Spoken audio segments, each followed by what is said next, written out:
अस्सलाम वालेकुम everyone, welcome back to my YouTube channel. I hope आप सब खैरियत से होंगे। आज की वीडियो में हम पढ़ेंगे विलियम शेक्सपियर की sonnet number 15 when I consider everything that grows.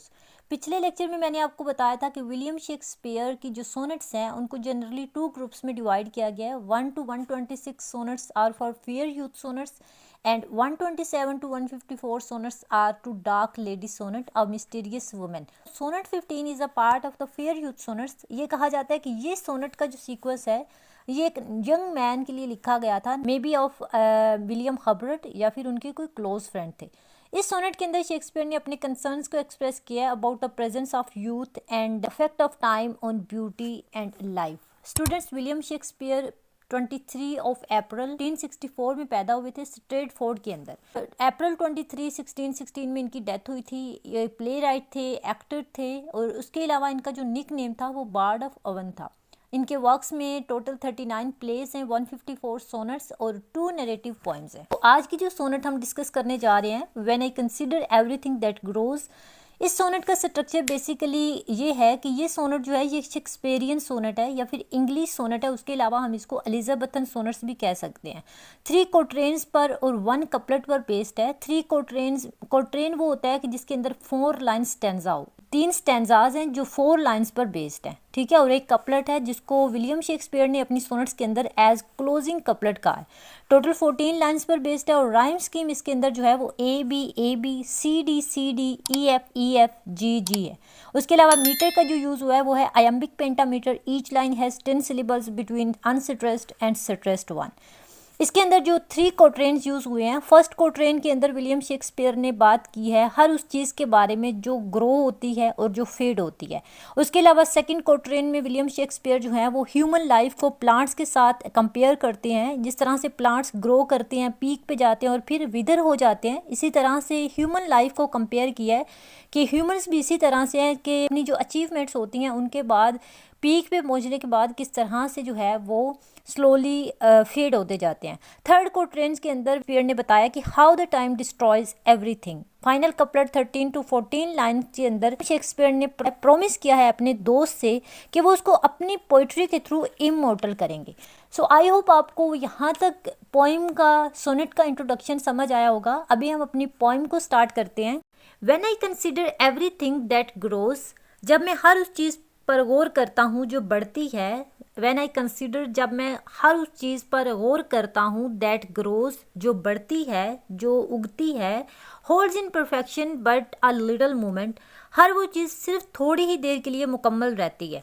यानी शेक्सपियर यहाँ पर कहते हैं कि जो चीज़ मैं देखता हूँ ग्रो होती हुई, बढ़ती हुई चीज़ पर गौर करता हूँ कि वो थोड़ी सी देर के लिए मुकम्मल रहती है।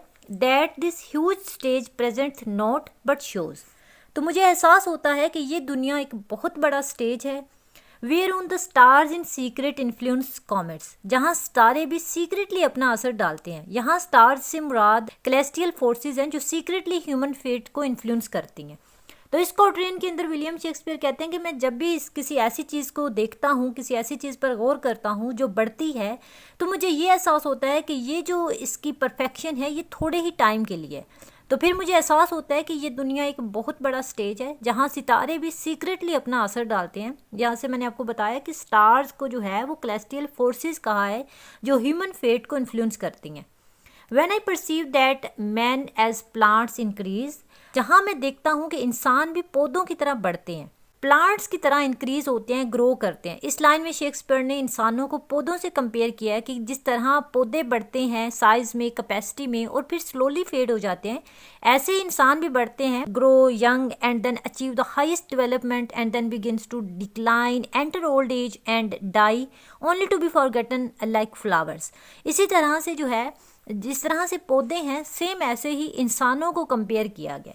Cheered and checked even by the self same sky, William Shakespeare कहता है कि और उन्हें वही आसमान पर सहारा देता है और महदूद करता है। यानी कुदरत ही उनको सहारा देती है, सपोर्ट करती है और वही फोर्स उन्हें महदूद करती है यानी लिमिटेड करती है। चीयर्ड का मतलब है यहाँ पर इनकरेज करना, हेल्प करना ग्रो होने में, ठीक है। तो विलियम शेक्सपियर कहते हैं कि ये जो कुदरत है, ये जो फितरत है, यही इंसानों को और पौधों को हिम्मत देती है, सहारा देती है, उनको ग्रो करने में हेल्प करती है and then checked even by the self same sky. Checked mean opposed करना, लिमिटेड करना, यानी the self same sky means same forces, वही फोर्स जो उनको ग्रो करने में हेल्प करती है, देन वही फोर्स उनको लिमिटेड करती है, उनको फेड कर देती है। Want in their youthful self eight height decrease, वो अपनी जवानी की ताजगी पर फख्र करते हैं लेकिन फिर घटने लगते हैं। Want in their youthful self, want का मतलब है यहाँ पर फख्र करना, प्राउड फील करना। In their youthful self means अपनी जो उनकी जवानी है, जो यूथफुल एनर्जी है, उसके ऊपर वो फख्र करते हैं। At height decrease, at height decrease means के डेवलपमेंट के हाईएस्ट पॉइंट पर पहुंचकर फिर वो फेड होना स्टार्ट हो जाते हैं, डिक्रीज होना स्टार्ट हो जाते हैं। And wear their brave state out of memory, और फिर उनकी शानो शौकत यादों से मिट जाती है।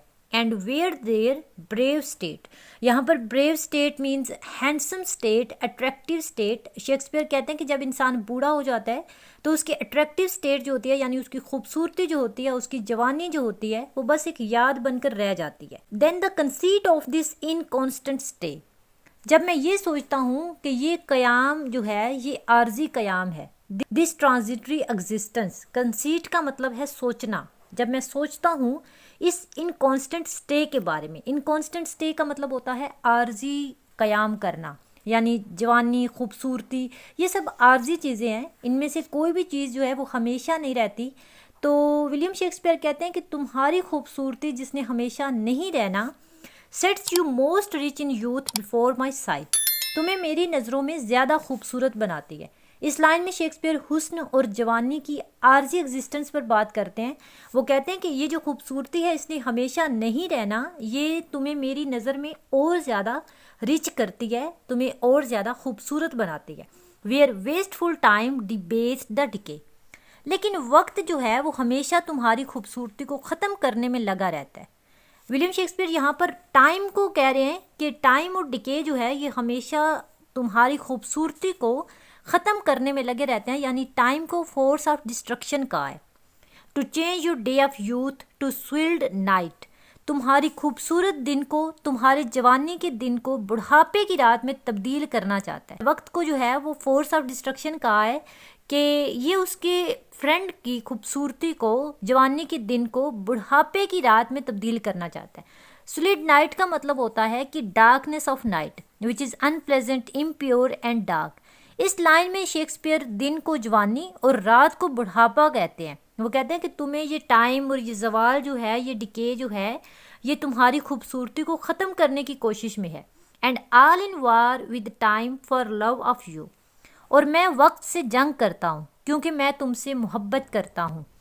As he takes from you I engraved you new, तो जैसे ही तुमसे ये तुम्हारी खूबसूरती लेगा मैं तुम्हारी खूबसूरती को बढ़ा दूंगा। लिहाजा जब वक्त तुम्हें मुझसे दूर करने की कोशिश करेगा, तुम्हारी खूबसूरती को ख़त्म करने की कोशिश करेगा, तो मैं जो है वो तुम्हें दोबारा इनग्राफ्ट करूंगा, मैं तुम्हें अपनी पोइट्री से अमर कर दूंगा, दोबारा उगा दूंगा। इनग्राफ्ट का मतलब होता है दोबारा अमर कर देना। I restore your beauty and youth to you by commemorating you in my verses. यहाँ तक हमारी सोनेट एंड होती है। आई होप आपको अच्छे से समझ आई होगी। अभी हम डिस्कस करते हैं कि इस पोएम के अंदर, इस सोनेट के अंदर किन थीम्स को बेसिकली विलियम शेक्सपियर ने हाईलाइट किया है। पोइट्री के अंदर, इस पोएम के अंदर ट्रांजिएंस ऑफ लाइफ को बताया गया है। शेक्सपियर ने इस सोनेट में हमें बताया है कि everything in life is temporary, चाहे वो इंसान की जवानी हो, खूबसूरती हो, ताकत हो, हर चीज़ को जवाल आना है। जैसे पौधा उगता है, खिलता है और फिर इवेंचुअली मुरझा जाता है और ख़त्म हो जाता है, इसी तरह से हर चीज़ जो है वो टेम्परेरी है। Nothing stage perfect for ever.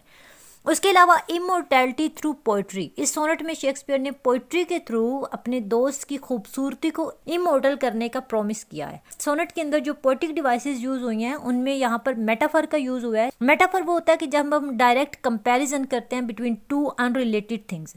तो लाइन 5 के अंदर विलियम शेक्सपियर जो है वो इंसानों को पौधों से कंपेयर करते हैं, प्लांट्स के साथ ह्यूमन बीइंग्स को कंपेयर किया है, तो यहाँ पर मेटाफर का यूज़ किया है। उसके अलावा पर्सोनिफिकेशन यूज़ की है, gives human qualities to non human things, जहाँ पर विलियम शेक्सपियर कहते हैं कि वेयर टाइम डिबेट्स, टाइम और डिके को ऐसे प्रेजेंट किया गया है जैसे लिविंग बीइंग्स हों, यानी लिविंग बीइंग्स जिस तरह से एक दूसरे के साथ आर्ग्यू करते हैं, वक्त लोगों को ग्रो करने में हेल्प करता है, डिके जो है उसको जवाल जो है वो चीज़ों को मिटा देता है। यहाँ पर शेक्सपियर ने पर्सोनिफिकेशन का यूज़ किया है और सिंबोलिज्म का यूज़ किया है, uses objects to represent deeper meanings. First line के अंदर ग्रोथ जो है वो रिप्रेजेंट कर रही है पैसेज ऑफ टाइम को and the cycle of life. यहाँ पर सिंबोलिज्म का यूज़ किया गया है। तो यहाँ तक आज की हमारी सोनेट एंड होती है। आई होप आपको पोइम अच्छे से समझ आई होगी। इसके तमाम जो पॉइंट्स मैंने आपके साथ शेयर किए हैं, आई होप आपको वीडियो अच्छी लगी हो।